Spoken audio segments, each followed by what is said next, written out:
Okay, so come in close. Closer. Because the more you think you see, the easier it'll be to dress up old tricks and fool you that they are new. Oh, yeah! The screen fades to black. The sound of a heartbeat is heard, along with the sound of a deck of cards being shuffled. After a decade of absolute silence, the Four Horsemen reappear on a circular stage wrapped in shadows.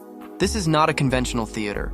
It is a secret location revealed only to those who deciphered a hidden code on the deep web. J. Daniel Atlas steps forward under an overhead spotlight. His voice, now deeper and more mature, resonates through the venue. Magic is the art of direction. If you missed us, it's because you were looking in the wrong place. Beside him, Merritt McKinney watches the crowd with hawk-like eyes, analyzing micro-expressions. Jack Wilder spins a silver coin between his fingers at a supernatural speed, while Henley Reeves smiles with renewed confidence, reminding the audience that although she is now a mother, her mastery of escapology has only been perfected. The opening act is brutal. They select a young man from the audience holding an ace of diamonds. Merritt hypnotizes him in seconds, but here comes the twist. The horsemen perform a possession trick. Through lighting effects and projections, they simulate their physical essences merging with the volunteer's body. The young man, in a trance-like state, begins to speak with Atlas's exact voice. He points directly at Bread, a cryptocurrency magnate seated in the front row. The young man, possessed by the trick, begins reciting numbers. They are the access keys to offshore accounts where Bread hides millions, stolen from small investors. As the magnate tries to flee, Atlas orders the audience to pour their drinks over the cards they received upon entry. Through a chemical reaction, the thermal paper reveals personal passwords to digital wallets. In a matter of seconds, Bread's money is redistributed among the attendees. The horsemen throw flash bombs and vanish into thin air just as police sirens begin to wail outside. The action shifts to an industrial warehouse on the outskirts of the city. We meet Jun, Bosco, and Charlie. These are not stage magicians. They are digital natives, engineers of chaos. Their hideout is filled with servers, 3D printers, and scale models of the horsemen's previous heists. It is revealed that they were the technical architects behind the horsemen's opening show, since the original team had not performed in years. Suddenly, Atlas physically appears in their base. At first, the young hackers believe he is just another hologram from their collection.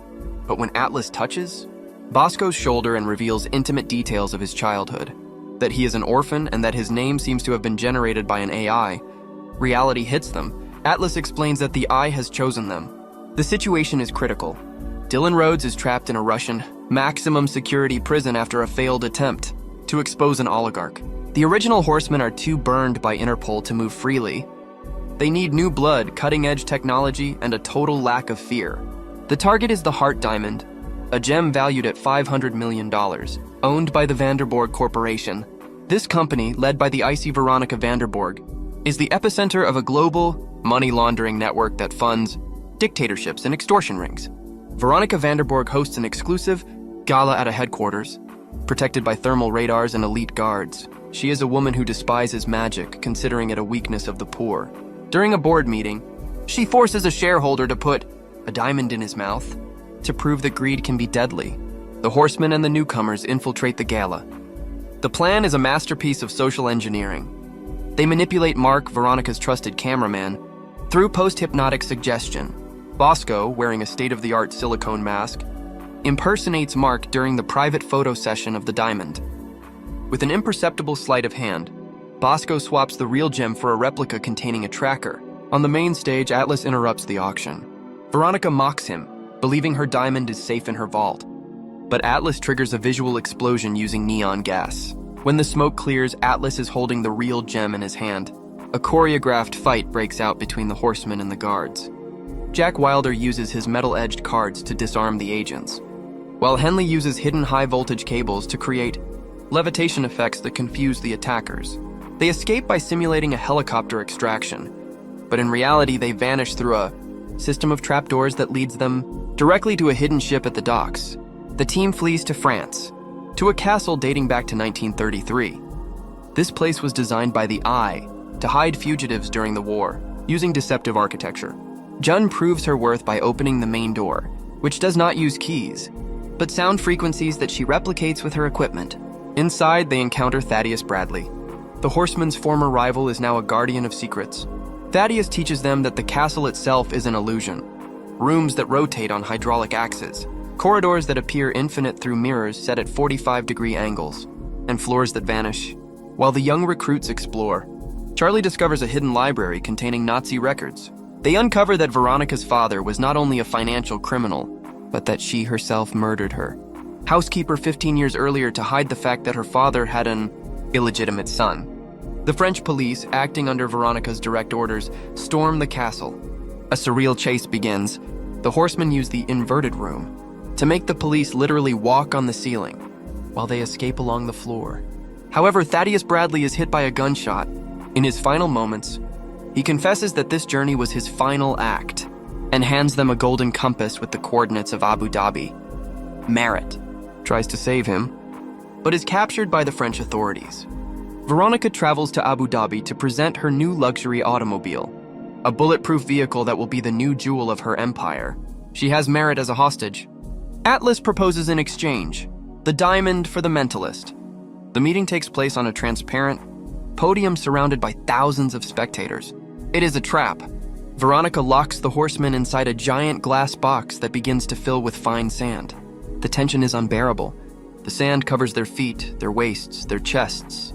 As they struggle to breathe, Henley uses the real diamond, which she had hidden in her ring, to cut through the reinforced glass, while Atlas and June sabotage the hydraulic system so that the pressure of the sand breaks the structure outward.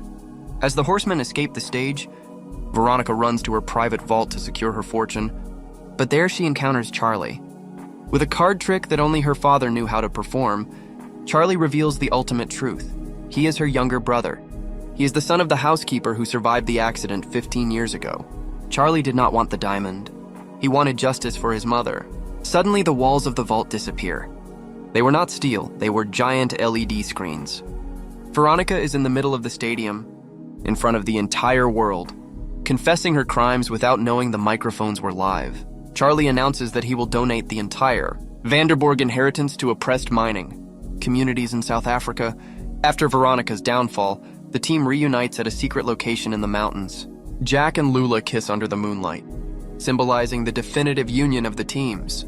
The women of the group, Henley, Jun, and Lula, agree to form their own female division within the I-4 infiltration missions. A package with no return address appears on the table. Charlie opens it, and a high-definition hologram of Dylan Rhodes emerges.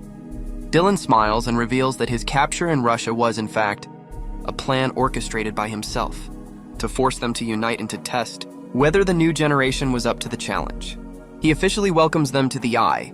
The film ends with the 9 illusionists gazing toward the horizon. Dylan leaves a final warning that opens the door to a sequel. You have learned to see, but the world is still in darkness. True magic is not deceiving the eye, but changing reality. With a snap of Atlas's fingers, the screen goes dark.